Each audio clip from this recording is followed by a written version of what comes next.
Hello everyone. For this video I'm at Bishop Weymouth Cemetery in Sunderland.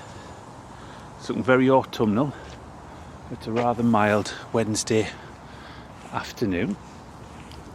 It's Remembrance Sunday this week, so I thought I'd do a video about one man who I think, if he isn't the most bravest Sunderland soldier that ever lived, he's one of them.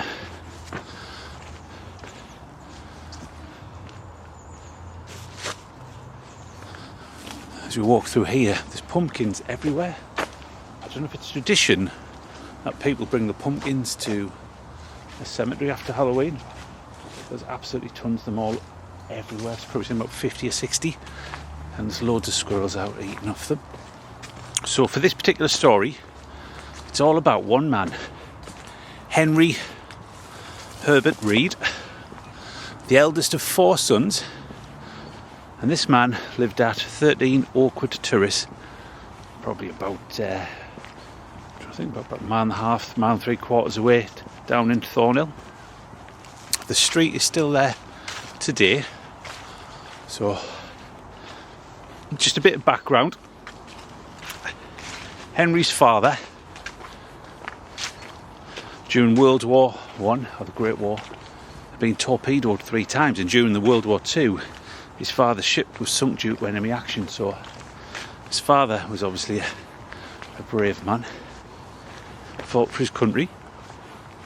But before the outbreak of war, Henry worked in the drapery section of Bin's department store in the centre of Sunderland.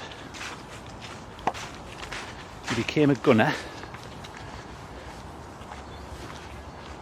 but he didn't think that was enough to help defeat Hitler, so he told his father that he needed to do more and that Hitler needed to be stopped.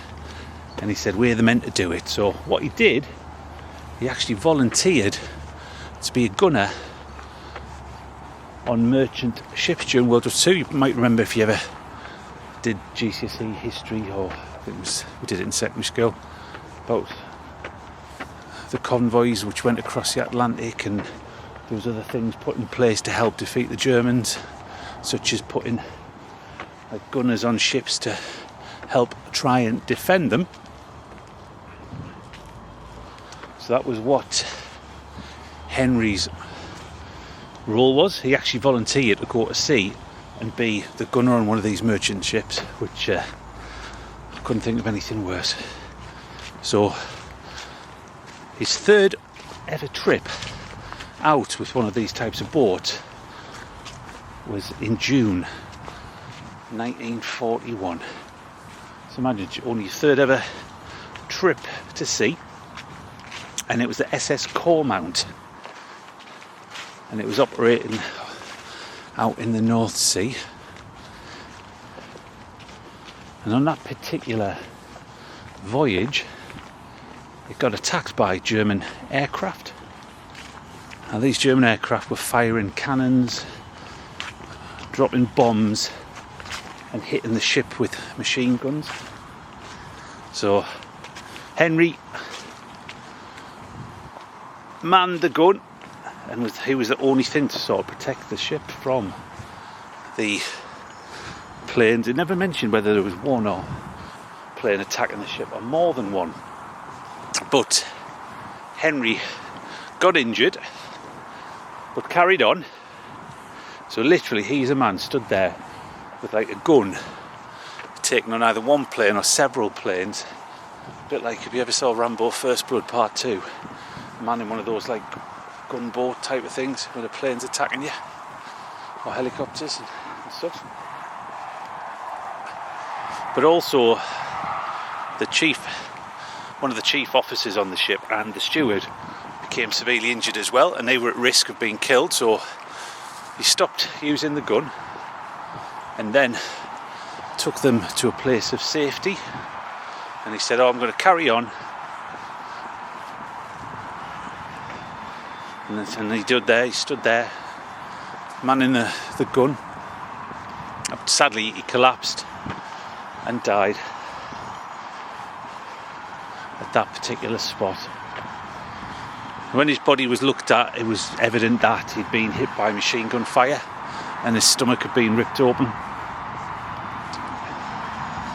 So the ship survived and it came back to the English coast, but obviously, unlike a lot of sailors who died out in the Merchant Navy when the ships were sunk, Henry's body was brought back to country and to Sunderland Bishop William Mouth Cemetery, and it's buried at this particular spot, which is right next to Chester Road. Busy because it's like rush hour at the moment, and the crematorium's just over there. So if you're ever in this particular area and you want to have a look at, see where this Sunderland hero's buried, it's just at this particular spot.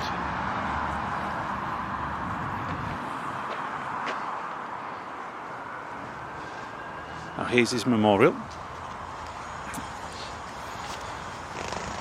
That's Bombardier Henry Herbert Reed, and I'll come on at the GC in a moment. Royal Artillery, 21st of June 1941, age 30.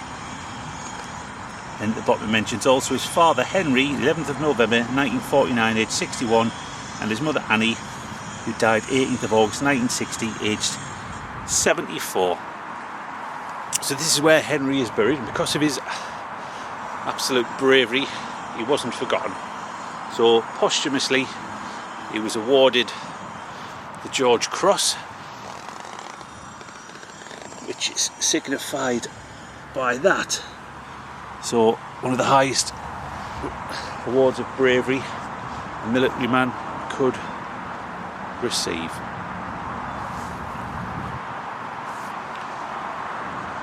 So what a hero. At the start of this video, when you watch it, if you're watching it, that picture is Henry from that particular point.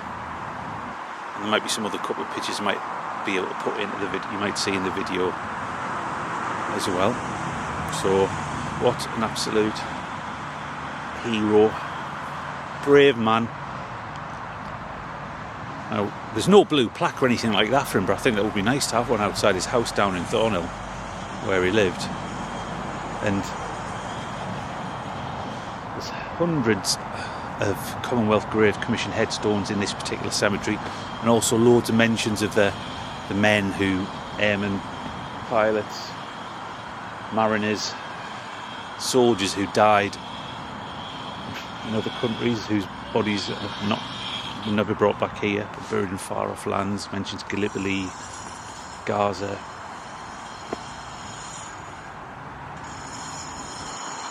The Western Front, the Dardanelles, all the parts of the conflict, both world wars. You can find loads of mentions in here. And just to show you as an example, this is a soldier.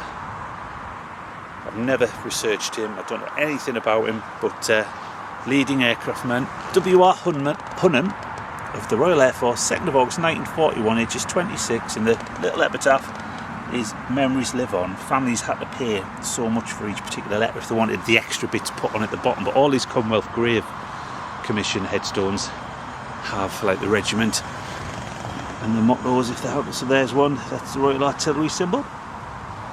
So I'm just going to stand back, one last look. The final resting place of Henry Herbert Reed,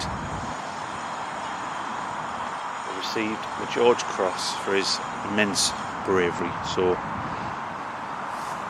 I'm going to end the video there, but just to say thank you for watching this if you have watched it, and if you do want to give it a like, click on the subscribe, it helps grow the channel. I will be doing a couple more hopefully war related stuff for the rest of this particular week if I get the chance. Obviously it's the dark nights coming in at the moment and I work as well, so probably Saturday, Sunday I might do something ready for that. So thank you for your bravery, Henry. Anyway, thanks for watching everybody. See you later. Bye.